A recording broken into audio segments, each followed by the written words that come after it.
Gosh, I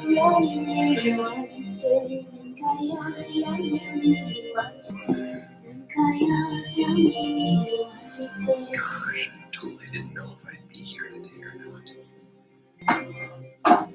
Things didn't want me to be here today. Creator Son, is there a reason why you don't want me to be here today? Hello. John O'Keefe, present, accounted for, here in the adventure capital of, well, not really. It's just my office. Hi, John O'Keefe, present, here, and ready to rock and roll. A little chilly around the edges today, but plain and simple, if you've got the sun coming down, then you should be doing all right. Ladies and gentlemen, I am thrilled to be back. I am thrilled to be exploring the Blackfeet Nation with you, what makes them who they are, and hopefully someday maybe you or I or we or I don't know, one of us gets the opportunity to go out to Blackfeet Nation, spend some time with them, and actually ask some of these awesome questions. But like I said yesterday, making some phone calls, making some connections to attempt to see if we can get some words of wisdom from Blackfeet. Tribal members, if you know any, let me know, because I would love to talk to them and ask them some of the questions that I've been learning from Percy Bullchild's book, The Sun Came Down. Super excited to be here. Yesterday, we were talking about the gifts that Creator Son was bringing of food to his children. The bison, buffalo. Do you remember what their name, the original name of the bison was? Skin peels off. That sounds pretty explicit, right? Like that's a pretty strong term. But the idea is that, remember, Native Americans, unlike many folk, accessed every part of the gift that was given to them by Creator Son. So the idea that the Blackfeet would not just use the meat, would not just use the muscle, but they would use the tendon, they would use the eyes, they would use the horns, they would use all parts of that buffalo. They would use the skin to protect them from the elements as they were traveling and as they needed warmth. These are the things that we as humans were unable to create for ourselves. And therefore, we were gifted these things. Yesterday, Percy Bullchild went into a very long conversation about the differences between the names that were given through the Blackfeet people, and as time went on, how even the Blackfeet began to shorten those terms and take out the essentialness of some of those names, but also how the white man or white person, European comers, newcomers to this land, changed those names, and it lost some of the depth of meaning. And so we want to be really respectful and cautious of that as we continue on and as we continue to learn about this culture. So let us continue. At this point, we have had the bison, buffalo created.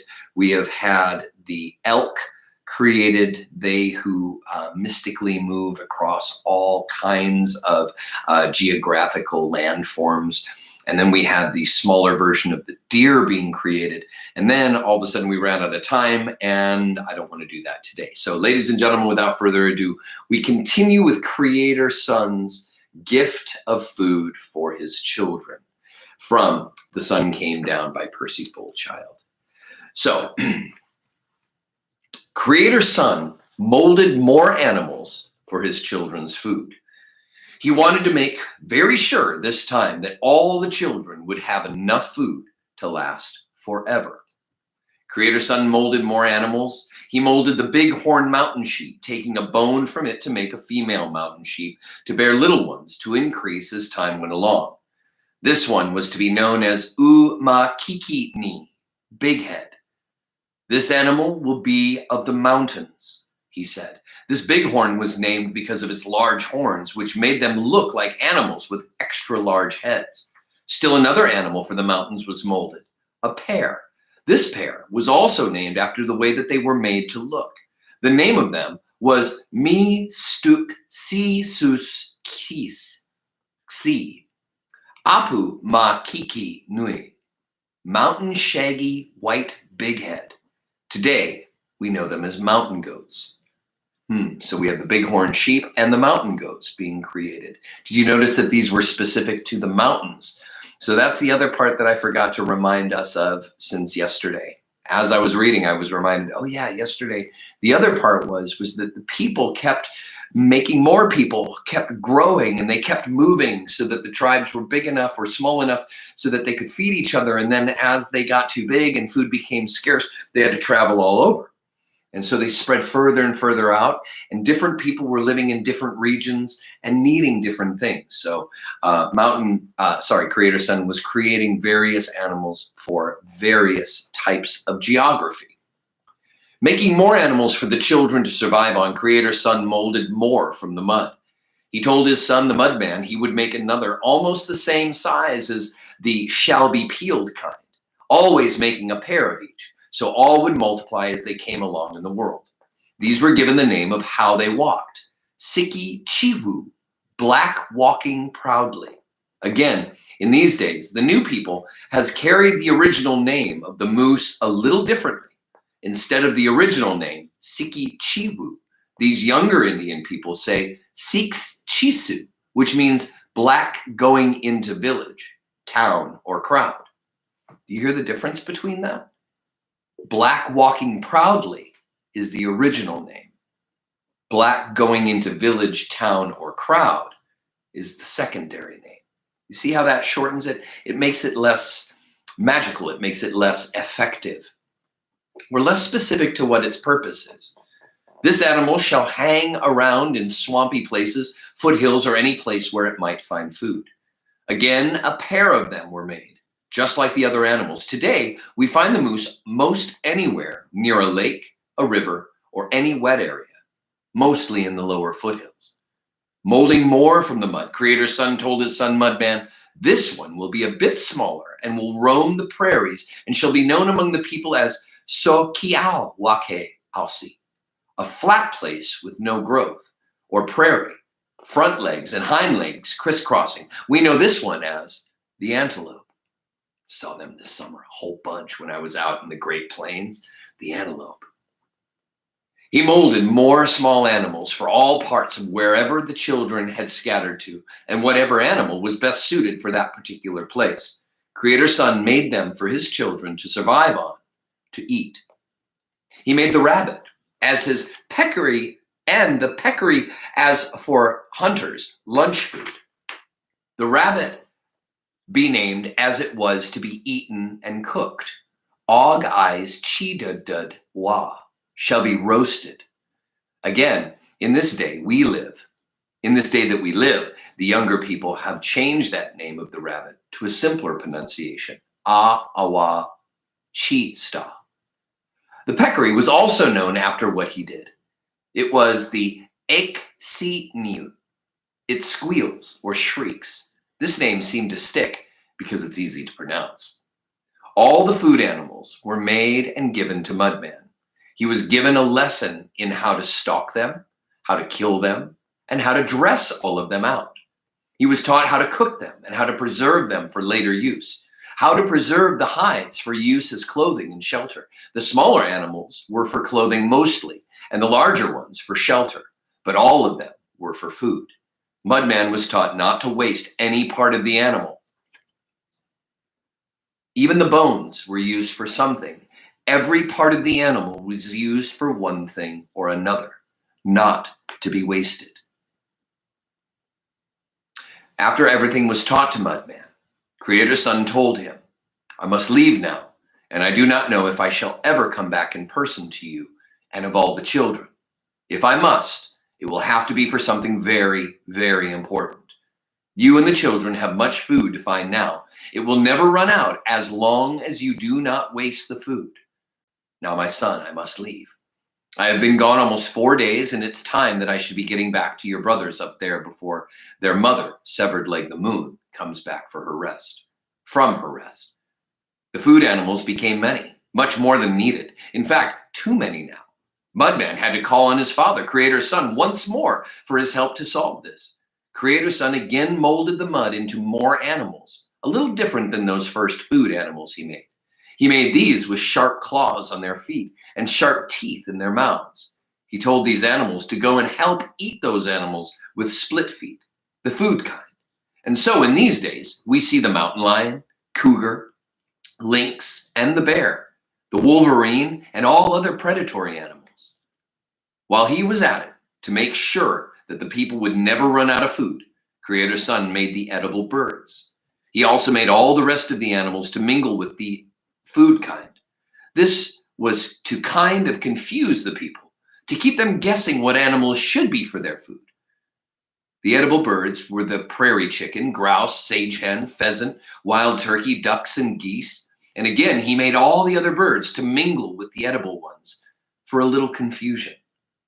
He made other birds, birds of prey, predatory birds that would keep the bird population down to what it should always be, a natural way of nature. Things wouldn't get out of hand like the first of life, like the snake that he put here. Creator Son always learned his lesson by his previous doings. He knew just what he was to do to make things just right for the distant future. In these days we are living, we see the birds of prey on other birds in one way or another to keep the bird population down. We see the animals devour each other, a natural way to keep the animal population down. After doing all of this for his children, Mudman and Ribwoman, and their children, he took the Mudman out to teach him all about the ways to prepare the many different kinds of meat, of birds, and for living things and clothing. He showed him how to use some of this for the faith that they were taught. As of yet, there wasn't a set way or religion or faith, just what was taught to them, which was mostly praying to their Father, Creator Son, and to Mother Earth. He told his son Mudman, "Now, my son, go teach all the children the many kinds of meat I have given you to eat. Teach them the ways I have taught you to preserve them. Teach them the ways to prepare them. Teach them to store them for use later. With all of this meat food I have given you, you shall not run out and be without food anymore. I must tell you, do not waste food when you get it. When getting it, do not overkill the birds or the animals. Kill just enough for those with you to use. If you waste food, food will become scarce. It will be very hard to come by anymore." These very words of Creator Son, not to waste food, were handed on, passed on to generation after generation after generation, right up to my time here on Mother Earth. My father and mother told me those same words too, which we all live by, the elders of us. Of course, the younger generation pays no heed to this at all, and for our Father Son's creations and what he has taught us. And so many of us go hungry. Today, we older Indians see this to be very true, especially among our town people and our own people, and maybe the other nationalities as well. All of his plans were coming into place for the Creator's Son. It was getting to the time that he had to return to that place far, far away from here to be by his other sons, the Big Dipper. Creator's Son taught Mudman and all the children how to get together and kill the buffalo by running them over a steep incline, the tsikun, how to snare the antelope, the deer too, how to kill the elk in the thick forest, how to sneak up on the moose while it was feeding in the lake. Creator's Son taught Mudman all the ways and tricks to find food before he left again. After this, Creator's Son came a few more times to visit his son, the Mudman and the Ribwoman, and all the children that had now scattered to many parts of this land. That is very interesting. We now have everything that we need in order to survive. We have everything that we have desired. We have everything that we are supposed to want in this world. Do you notice also, though, there is no death yet? There's hunger, but there is no death. There's the beginning of life, but not an end to life. As of right now, what I'm understanding is that we have not been taught that piece yet. Now, the thing that I am finding to be really intriguing is that the next chapter is called The First Sickness and the First Death. Now, I am in the thought that it might be a good idea for us to read this piece because I feel like it's the last puzzle to life.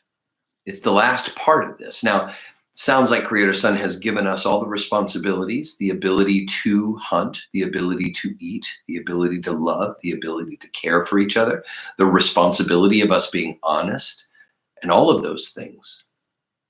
But there must be a reason why sickness and death have occurred. And I think I'd like to explore that with you. I'd like to ask that question because I think that that is a part of life that we don't often want to look at. And I've been having a bunch of my friends right now losing important family members. And I'm thinking a lot about them today. And I wonder what kinds of questions they might have if they happen to have been Blackfeet. They're not Blackfeet, but maybe I can use what's taught here to help me understand that. See that? And so maybe I'll have a story for them. Because right now I can tell them about the Big Dipper. I can talk about the sun. I can talk about the moon. I can talk about how all the animals came. I can talk about the fact that Mudman and Ribwoman started loving each other. And I can talk about the fact that we've scattered all across the world in regards to that and that there are animals that grow in that space. But right now I'm really questioning this idea of why sickness and why death. Time flies very fast. It had been a long, long time since Mudman was created by Creator Son and put here on Mother Earth, on her body to become their very own son, to play, to roam on this body of Mother Earth. In all of this time, Mudman and Ribwoman never grew, but stayed at the same age they were created. It had been many, many years since that time. Their children had spread for many thousands of miles. Even their language differed among most of the groups, and most had forgotten their original language. But Mudman and Ribwoman lived on, and just as they were when they were first created. This was the way Creator Son wanted it to be for all of his children, never to grow old, never to die, but to live on and on forever. He wanted his images to be every bit like he was, never grow old, and live on and on in an everlasting life forever. All of Mudman's and Ribwoman's children only grew to their parents' age. Their growth seemed to stop. All stayed young, no matter how old each one was. They were all full of life, always frisky and highly intelligent. It really didn't matter how old they might be. They were to resemble Creator Son very closely. He was a man that looked to be around 60 years old when he walked the boy of his bride, Mother Earth, although it's been billions of years since he came into existence. There's just no one to say how really old Creator Son is or how long he's been in existence. White man's theory is 6 to 7 billion years that the sun has been in existence. Our Indian faith tells us that our Creator Son was always there and will always be there, no matter what might happen to all other life. Creator Son will be here when all the stars and planets are gone. This is the very true power of Creator Son. Everything was going very smoothly now. It had been a long time since Creator Son had a good visit with his children here on Mother Earth, although he sees them every day and every night from way out there, where him and his 7 other sons, the Big Dipper, are presently at. Creator Son was getting very lonesome for his wife, Mother Earth, and all of his children that were with Mother Earth. He wanted to pay them a good visit very soon. Always he had to wait until Severed Leg the Moon went into her 4 days of hiding. Creator Son always took that advantage. As soon as she disappears, he comes down to Mother Earth and all those that Mother Earth is taking care of. In no time, he was by his son, the Mudman and Ribwoman, telling them he didn't come for any certain reason, but that he was lonely for all of them, and he wanted a good visit with them. It had been a long time since he was that last down here with all these children and Mother Earth, especially for a good visit with all of them. Not long after his arrival there, he told the two, "Let's go for a long walk. We can visit as we walk along." Walking and talking along leisurely, talking about the beautiful place that they had to live, coming to a river, to its steep bank, somewhat like a cliff, the 3 of them, sat down and hung their legs over the bank and looked down into the running water. just to do something while sitting there as they talked on and on without noticing. They were picking small pebbles from the ground and throwing the pebbles into the river below. The pebbles hit the water with a small splash and then slowly sank down under. This they were doing over and over as they sat there visiting. Ribwoman interrupted the friendly visit, sitting up straight and with a very businesslike voice. She turned toward Creator's Son, saying, as she turned, Creator's Son, you are the most powerful being here. There isn't anything you couldn't do. No matter how impossible it may seem, you go ahead and do the impossible. You transform yourself into anything you want. You can make yourself small so you can hardly be seen or even not be seen. You can make yourself so large that you can be seen from anywhere. You can transform into an animal, a bird, a fish, a tree, or just anything you have in your mind. You're so highly intelligent too. You control the wind, the weather, the days and nights. You're a very great supernatural being that controls all this place, far up and far down. Ribwoman's turn of the leisurely conversation and visit made Creator's Son and Mudman sit up to listen to what she had to say. She continued, here we are, my man and I. We have come a long way to this present time. We have many, many children like you wanted us to have. Those children of ours and their children are having children too. Right down the line, children after children after children, and still many, many more to come. There are so many of us now that we are scattered out so very far and wide. Many of our children live many, many days away from here.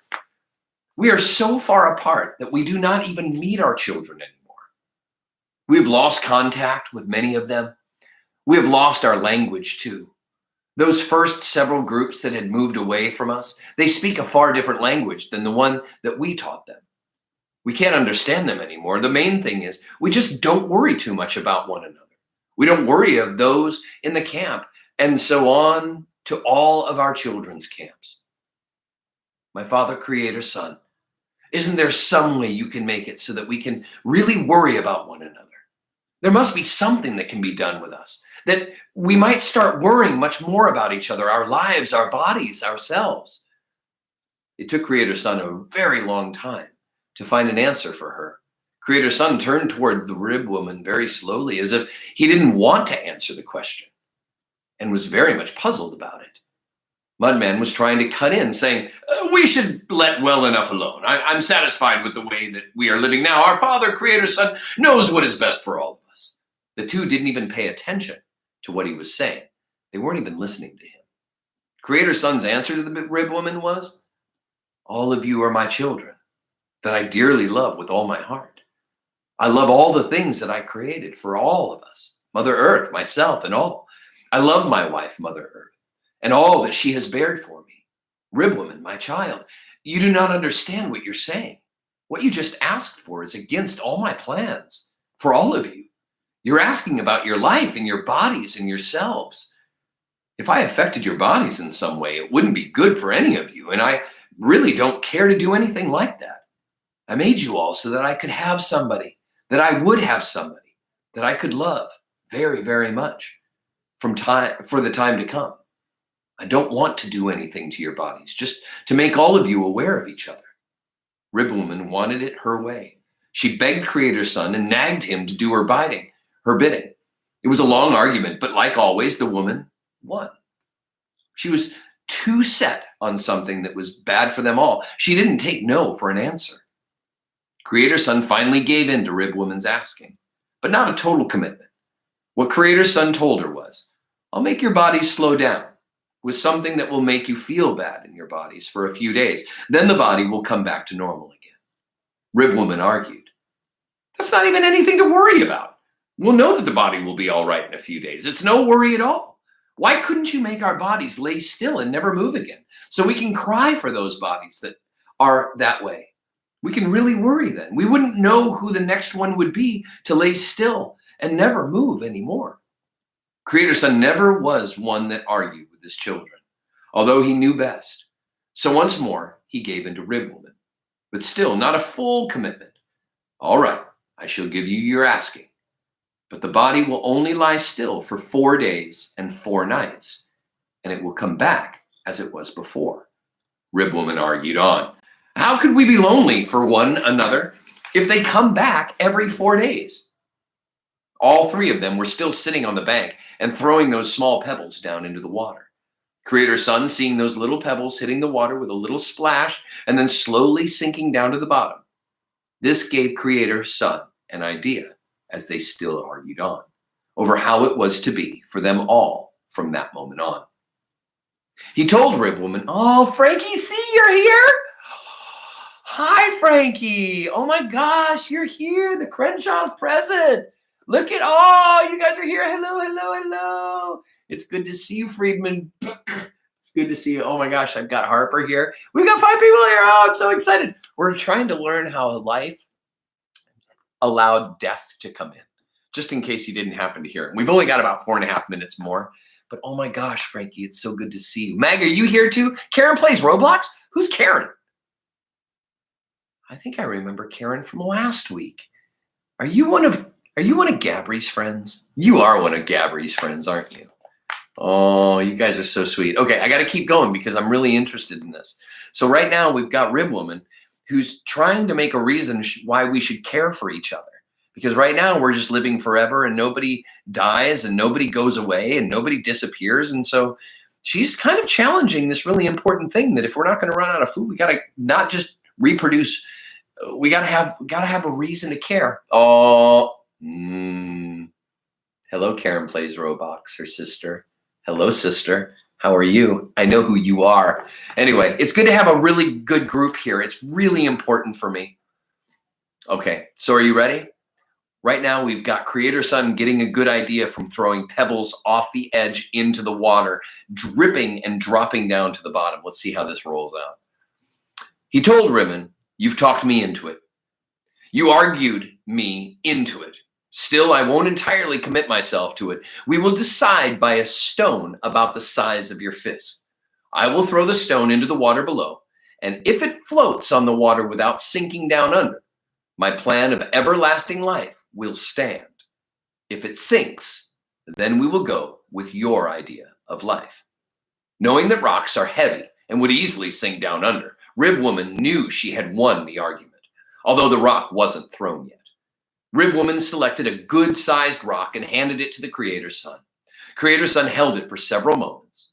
All at once, he threw it out over into the middle of the river. The rock made a huge splash as it hit the water.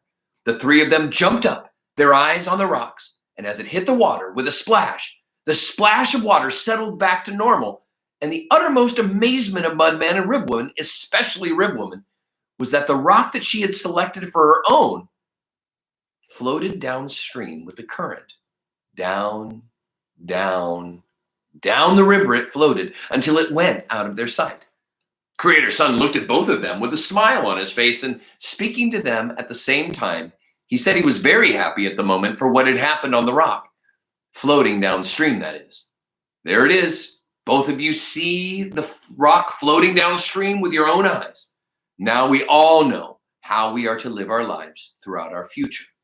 Everlasting life. Ribwoman was not at all satisfied with the outcome of this argument. She still wanted it her way. She began arguing with Creator's son again. "This isn't a bit fair to me. We know that you are a being that can control all things of life, all elements that we have on Mother Earth, and even far out away from Mother Earth. This really isn't any surprise to me that the rock floated away with the current down the river. I'm the one who is to throw the rock into the river. I'm the one that is arguing with you about my idea of what life should be. We came from you. We should have some say about our own lives, especially our own future to come. At least a little say." Creator's son was very surprised at what Ribwoman said. He didn't care to have any further arguments with her. He was sad about this, but he must let his children decide their own fate. Creator's son sadly told Ribwoman, I shall have to let you have your own way about your future. After all, it's your life to live. You know what you really want for all of you and all of your children because they were born from you. I love you all because you're really all mine. I made you all, created you all for me to love you all. A lot of alls in this, isn't there? I will not affect the rock that you are about to throw in the water with any of my powers. It is all up to you now and all the children. And for the rest of time, what happens to this rock is the decision that you and your husband make. Oh my gosh. Okay, so here's the deal. I'm torn. I need to know now, those of you who have chosen to come in on this time, I need either a thumb up or a thumb down. Up to this point, humans have been able to live forever. They just keep going on and on and on and on. Now, on this side, I'm starting to see that. You know, there's a part of me that would love to live forever. There's a part of me that would want to go on and on and on and on and on. But imagine what this world would be like if it just went on and on and on and on and on and on and on and on. The other side. Creator Son wants all of the people that he loves to be with him forever and ever and ever and ever and ever and ever and ever and ever and ever. So now we've got this idea that Ribwoman, although she's arguing about the idea that we should have a reason to make sure that we're concerned about each other. And he's saying, but that means that this land, here's my question. Would you live forever? Would you? Do you want everybody around you to live forever? Would you do it if not everybody lived forever? Or would you not? It's crazy. It's a weird story, right? Like, this is a big question. Would you love each other as much if we lived forever? Or would we take it for granted? So what I'm starting to hear right now is that you could look at this as being Ribwoman being a bad person for bringing even this idea up. But her statement is I want to have a reason to pay attention to people. Otherwise, we're just going to keep going on and on and on and on.